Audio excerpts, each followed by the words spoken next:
Welcome to raise your voice by Aravind. నేను మీ గోనెల అరవింద్ కుమార్. ఈ రోజు మనం అయితే సరళసాగర్ కి వెళ్తున్నాము.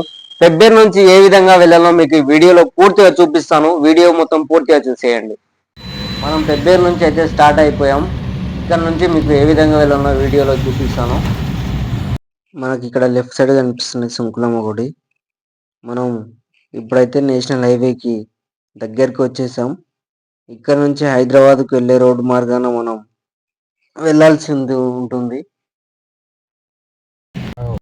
మనం కొత్త విలేజ్ లోకి అయితే వచ్చేసాం. మీకు పూర్తిగా కాకుండా నేను అంతా షార్ట్ కట్లో చూపిస్తాను, ఎందుకంటే వీడియో చాలా పెద్దగా అవుతుంది కాబట్టి మీకు రూట్ మ్యాప్ మొత్తం షార్ట్ కట్లో చూపిస్తాను. ఇక్కడ నుంచి మనం అయితే కొత్తకోట సర్కిల్ నుంచి లెఫ్ట్ సైడ్ మళ్ళాలి. అక్కడ నుంచి మనం దంతనూరు నుంచి సరళసాగర్కి వెళ్ళడం జరుగుతుంది. మనం కొత్తకోట నుంచి ఆత్మకూరు వెళ్ళే దారిలో 2 లేదా 3 కిలోమీటర్లు దాటంగానే రైట్ సైడ్లో దంతనూరు రైట్ సైడ్ స్టేజ్ అయితే కనిపిస్తుంది. అక్కడ నుంచి మనం లోపలికి వెళ్ళాలి. ఈ వీడియోలో మీకు ఆ దారిని కూడా చూపిస్తున్నాను, ఒకసారి అందరు చూసేయండి.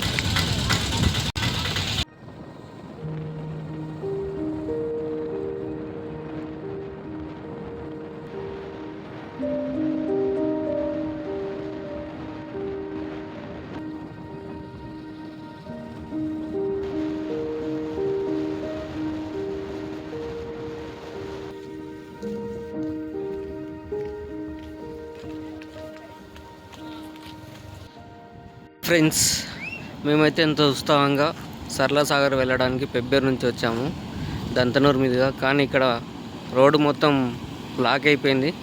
మళ్ళీ మేము తిరిగి కొత్తకోట వెళ్ళి అక్కడ నుంచి రామనంతపురం మీదుగా సరళసాగర్కి అయితే వెళ్ళడం జరుగుతుంది. చూడండి, రోడ్డు దంతనూరు మీదుగా వెళ్దామని వచ్చాము కానీ రోడ్డు మొత్తం బ్లాక్ అయిపోయింది.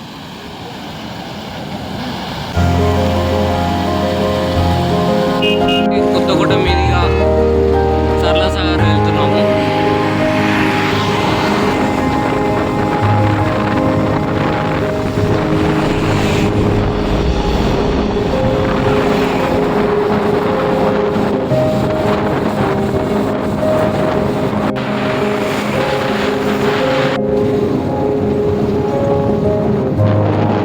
పాలెం విలేజ్ నుంచి మనం సరళసాగర్కి వెళ్తున్నాము.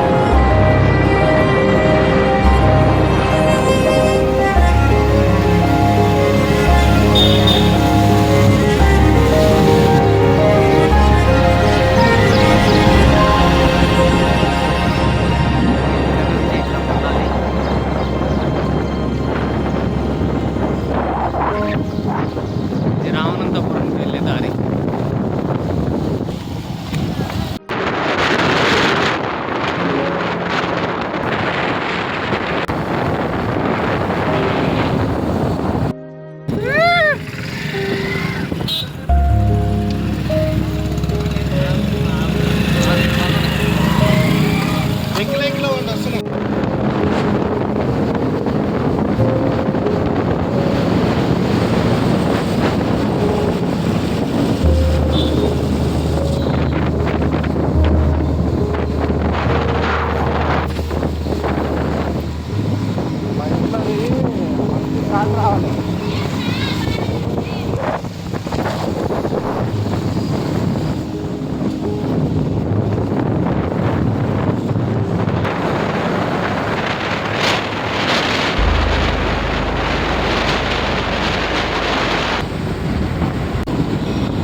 చివరిగా అయితే మనం లాస్ట్ సరళసాగర్ దగ్గరికి అయితే వచ్చేసాము.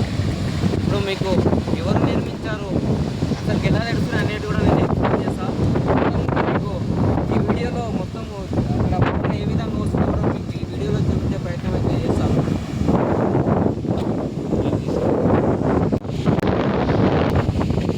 పర్యాటకులు అయితే చాలామంది ఉన్నారు.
సరళ సాగర్ పంపులు అయితే తెరుచుకున్నాయి.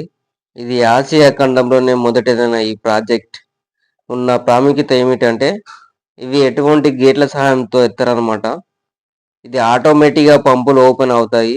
ఇది ఎక్కడ ఉంది అని అంటే వనపర్తి జిల్లా మదనాపురం మండలం శంకరమ్మపేట సమీపంలో ఈ సరళ సాగర్ ఉంది.